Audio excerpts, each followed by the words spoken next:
I want to thank, did I turn this on? Oh, good. I don't always hear right. That's because I'm a husband. I have a husband certificate, so it means I. But I want to thank the worship team. You know, when you talk to folks, you say, well, what do you want to hear? They say, well, I want the old hymns of the church, by which they mean the hymns they sang when they were young.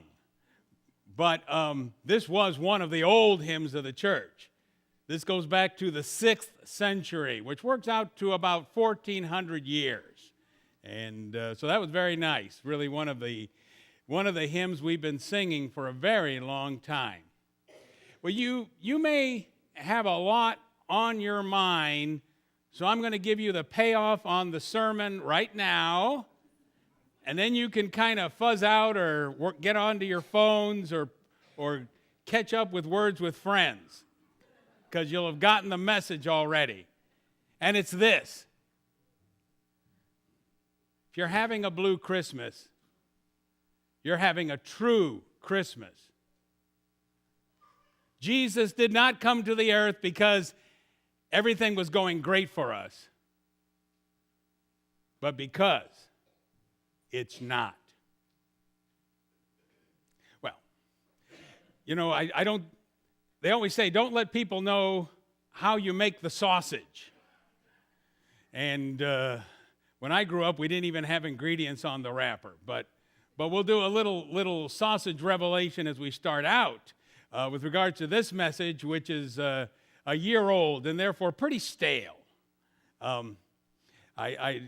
About a year ago, Jenny and I were driving to Indiana from Pennsylvania, that 8-hour drive to have Thanksgiving with the kids, when one of my editors, Stan, who usually writes the main lesson for the Wired Word, for those who do that, said he'd had something come up, and could I watch a movie and get a sermon written in 3 days? And I thought to myself, what better way to spend the holidays with family but having a good excuse to ignore them and say, I'm working. So I said, sure. And actually, everybody's a lot happier when I'm busy somewhere else. The movie was called Angels Sing, and it features Lyle Lovett and Willie Nelson and Chris Christopherson and Harry Connick Jr. who plays Michael Walker. Michael Walker, for whom Christmas is always terrible. His family, when he was young, experienced a very tragic death on Christmas Day, and he's never gotten over it. So he hates Christmas lights, and he hates Christmas, and at a crucial part in the story, he discovers that he's passed that real hatred of Christmas on to his son. For with another death in the family, now his son thinks that he has ruined the holiday for others as well. But as further background, because in a second I'm going to show you a clip. As further background, not being able to buy a house, to move up from an apartment to a house, Michael Walker has been aided by a mysterious figure named Nick, who is glad to sell him the house at the price he wants, with one requirement. What he says is you can't paint the house pink. What he means is you have to go with what the community does. And what Michael Walker doesn't know is that this community, everybody tries to outdo each other with the number of Christmas lights that they put up. So Christmas is especially miserable. Everybody is happy. Lights are shining everywhere. And he realizes that his son is going to experience the same misery that he has every Christmas. So he flees into a church where he finds Nick leading the congregation in amazing grace. He can't take it anymore. He walks out, and Nick comes up mysteriously in a truck saying, get in, I'll take you to another church. The church he takes him to is actually kind of a little honky-tonk where country musicians are reminding us that they miss mistletoe on death row. And everybody looks like they've lived a life of hard knocks, and yet they've got something to listen to. And as Nick explains, it may not look like a church, but the barbecue is a religious experience. So they're sitting down with their platters of barbecue, and here is the clip we want to show.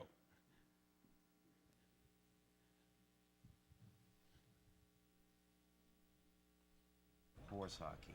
Maybe it is a lot of horse hockey. I guess it depends on the way you look at it. Well, how else are you going to look at it? What ties a family together? It's not the blood. It's not having the same last name. It's the memories. Well, I have plenty of bad memories. Well, there's nothing you can do about those. But you do have a say-so over the good ones.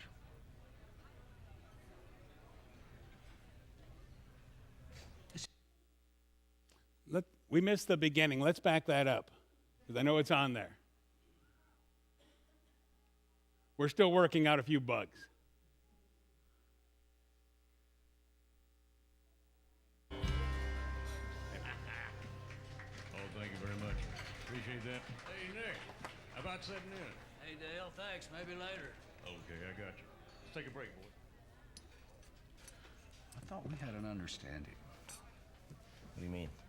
You promised not to paint the house pink, remember? Paint the house pink. Christmas lights. Not a one. It's not really living up to the neighborhood standards now. Can I ask you a question? Does this really make sense to you, people celebrating the birth of Jesus by seeing how many lights that they can cram onto their houses? Come on, man. I mean, doesn't that sound like a bunch of... Horse hockey? Yeah, horse hockey. Maybe it is a lot of horse hockey. I guess it depends on the way you look at it. Well, how else are you going to look at it? What ties a family together? It's not the blood. It's not having the same last name. It's the memories. Well, I have plenty of bad memories. Well, there's nothing you can do about those. But you do have a say-so over the good ones.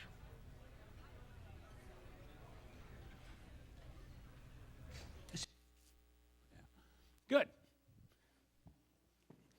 We're having fun working out with getting everything going. But there, what do Christmas lights have to do with the birth of Jesus? And what do we really have control over in this time? Christmas is about everything going wrong. Mary's pregnant, and I've got a feeling that most people in the village don't accept her explanation of what happened. Certainly her husband Joseph, her fiancé, doesn't. He has the right to have her put to death. Zechariah and Elizabeth have been waiting for a child for a long time. When it comes at the worst time, when they don't have the energy anymore. Simeon has been waiting forever to find out what God's plan is for the people. Joseph has to travel with a pregnant wife because he has no power over his life. If a distant Roman emperor says, "We want to tax you more," then you have to travel where we want you to travel to be registered. We don't come to your house, you go where we say. And a pregnant Mary has to travel 3 days' walk from her home. And I know in all the Christmas cards that she's riding a donkey, but there's no donkey in the Bible. She's walking. 3 days pregnant. Now, what I could check with Rosalie, but I'm sure isn't that what if you want to give birth, the best thing you can do is walk around up and down and everywhere over hill and dale. If she was hoping to get back home still pregnant so she could have the baby around her family, it is not going to happen. And then, as we all know, there is no room for them in the inn. It is all going wrong. It is as blue a Christmas as we can imagine. Just like we at this time of year keep looking at the checkbooks and trying to figure out how we can squeeze one more gift out of that onion that we're squeezing as tight as we can. Just as we look at the obligations, realize we really can't be 3 places at once We don't want to be any place at all. Just as we want to get into a holiday spirit, and the news gets worse and worse and worse, not only here but overseas. And we say, where is God in the midst of all of this? And so I think Michael Walker does have a good question. What do all these lights have to do with the birth of Jesus? Does it make sense to celebrate his birth that way? But there are many things we don't have control over in our lives, as Nick points out. But there are some things we can do. Boy, what bad news Simeon gives Mary. This child will be the cause of the rising and falling of many, and will be a sword that will pierce your own heart. We already know that. If you don't want trouble, don't have kids. They will break your heart again and again. And yet, Simeon also says, now I can die in peace because I have seen this child. And every child gives joy, not always just when they're sleeping. We all know they look great then. Oh, they look wonderful. But they surprise us as life surprises us. Joseph does not have Mary put to death and publicly shame her. He listens to the better angels of our nature, as Lincoln put it, and goes with the program. Mary may be listening to the grumbles and gossip of her village, but she does the positive thing, which is she travels to her cousin Elizabeth.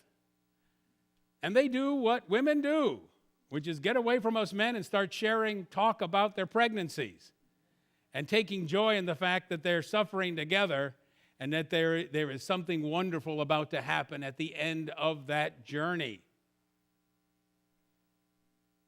And the biggest image we have of dysfunction at the birth of Jesus is the fact that there was no room at the inn, so Jesus was born in a barn. Well, just as there was no donkey in the Bible, there's no barn either. A typical home in Bethlehem or any other small town in Palestine would have been a one-room structure in which the floor was this high and then dropped and is this high. Why? Who's just as important as your kids? Upon who does your livelihood depend? The animals. Thank you. I knew you'd know the answer. Yeah, the animals are in the same house as you. This is not a barn. No doubt this is a transplant from Nazareth or somewhere in this area, living in Bethlehem, 3 days' journey to the south. And probably it's not just Joseph and Mary. They've probably let in everybody who's there for the census into their home. There's probably several families with the animals over here and the folks over here. And I don't know about you, but I'd just soon hang around the dogs and some of the other animals, you know. And so when Mary starts to give birth, it's not just this poor family not knowing what to do, but there's plenty of other women who've been through it who are helping her. And there's plenty of other men to kind of go out and take Joseph out and say, I think it's just better you're not here right now because this is when they hate us. So she wasn't alone. The community of faith came through. The church came through. So what we see is the biggest part of the dysfunction of Christmas shows that if you give people the chance, they come through. It is a blue Christmas, but it is also a true Christmas because it gives us an opportunity for ministry. Let us give thanks that we see from the Christmas story God's people come through in the worst circumstances, and that therefore we got a shot at it as well. Christmas involves loving people, making room in their home, animals who don't mind sharing the manger and kind of giving us a sense of perspective that the world is larger than just our own people problems, and that the star that was shining bright was brightest in the love that people automatically share with each other. I don't want to give away too much, but there's a happy ending to the movie too, and I hope you'll watch Angels Sing. But Michael Walker asked a good question. What do all these Christmas lights have to do with Christmas? And the answer is, and can be found in John chapter 1, verse 5, for the light shines in the darkness, and the darkness doesn't get it. You get it. We get it. Christ is born again in our midst. The light shines in the darkness, and that light shines so brightly in your lives. For whatever we can't control, that's the one thing we can control. It will be a Merry Christmas, not despite our brokenness, but because our brokenness gives us such insight into the suffering and the hurt of others, and we will lift each other up. Amen.